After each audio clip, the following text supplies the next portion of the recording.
السلام علیکم۔ آج اس ویڈیو میں سورہ فاتحہ کا تعارف کروایا جائے گا اور اس کا مقام نزول اور اس کے متعدد نام بتائے جائیں گے۔ سورہ فاتحہ کی آیت نمبر 1 کا لفظی اور بامحاور ترجمہ اور اس کی تفسیر۔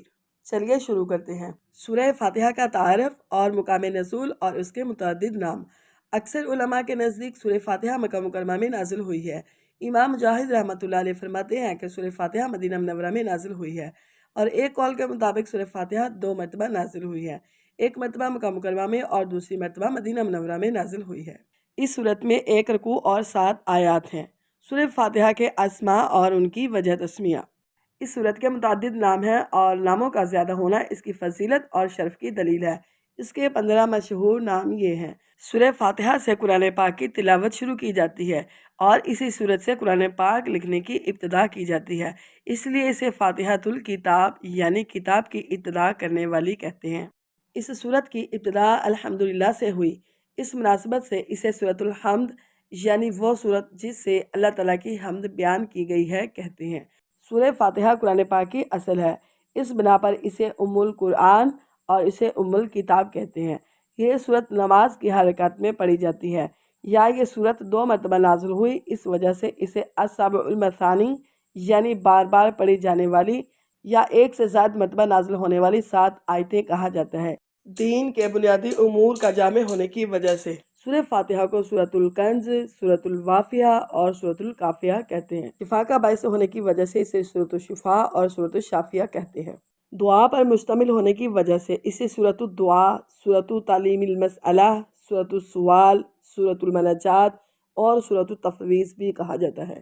یہ تو صرف فاتحہ کا تعارف اور اس کا مقام نزول اور اس کے متعدد نام اور ان کی وضاحت۔ اب آپ سنیں گے سورہ فاتحہ کی آیت نمبر 1 کا لفظی اور بامحاور ترجمہ اور اس کی مختصر تفسیر۔ بسم اللہ الرحمن الرحیم۔ الحمد تمام تعریفیں، للہ اللہ کے لیے، ربی پالنے والا، عالمین سارے جہان۔ الحمدللہ رب العالمین سب خوبیاں اللہ کو جو مالک سارے جہان والوں کا۔ الحمدللہ سب تعریفیں اللہ کے لیے ہیں، یعنی ہر طرح کی حمد اور تعریف کا مستحق اللہ تعالیٰ ہے، کیونکہ اللہ تعالیٰ کمال کی تمام صفات کا جامع ہے۔ حمد اور شکر کی تعریف۔ حمد کا معنی ہے کسی کی اختیاری خوبیوں کی بنا پر اس کی تعریف کرنا، اور شکر کی تعریف یہ ہے کہ کسی کے احسان کے مقابلے میں زبان، دل یا اعضاء سے اس کی تعظیم کرنا۔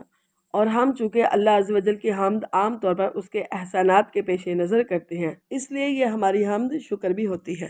اللہ تعالیٰ کی حمد و ثنا کرنے کے فضائل۔ احادیث میں اللہ تعالیٰ کی حمد و ثنا کرنے کے بہت سے فضائل بیان کیے گئے ہیں، ان میں سے 3 فضائل درج ذیل ہیں۔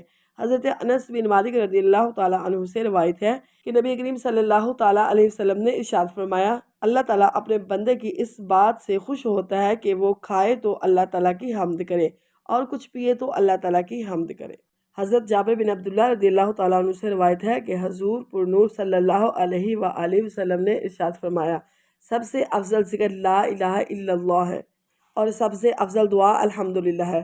حضرت انس بن مالک رضی اللہ تعالیٰ عنہ سے روایت ہے حضور اقدس صلی اللہ علیہ وآلہ وسلم نے ارشاد فرمایا، جب اللہ تعالیٰ اپنے بندے پر کوئی نعمت نازل فرماتا ہے اور وہ نعمت ملنے پر الحمدللہ کہتا ہے تو یہ حمد اللہ تعالیٰ کے نزدیک اس دی گئی نعمت سے زیادہ افضل ہے۔ حمد سے متعلق شرعی حکم۔ خطبے میں حمد واجب ہے، کھانے کے بعد مستحب، چھینک آنے کے بعد سنت، اور حرام کام کے بعد حرام، اور بعض صورتوں میں کفر ہے۔ للہ اللہ کے لیے۔ اللہ اس ذات اعلیٰ کا عظمت والا نام ہے جو تمام کمال والی صفتوں کا جامع ہے، اور بعض مفسرین نے اس لفظ کے معنی بھی بیان کیے ہیں، جیسے اس کا ایک معنی ہے عبادت کا مستحق، دوسرا معنی ہے وہ ذات جس کی معرفت میں عقلیں حیران ہیں، تیسرا معنی ہے وہ ذات جس کی بارگاہ میں سکون حاصل ہوتا ہے، اور چوتھا معنی ہے وہ ذات کے مصیبت کے وقت جس کی پناہ تلاش کی جائے۔ رب العالمین جو سارے جہان والوں کا مالک ہے۔ لفظ رب کے کئی معنی ہیں، جیسے سید، مالک، معبود، ثابت، مصلح، اور بتدریج مرتبہ کمال تک پہنچانے والا۔ اور اللہ تعالیٰ کے علاوہ ہر موجود چیز کو عالم کہتے ہیں اور اس میں تمام مخلوقات داخل ہیں۔ ویڈیو اچھی لگے تو اس ویڈیو کو لائک کریں، شیئر کریں، کمنٹ میں اپنی رائے کا اظہار کریں، اور ہاں، اس چینل کو سبسکرائب کرنا نہ بھولیں۔ اللہ حافظ۔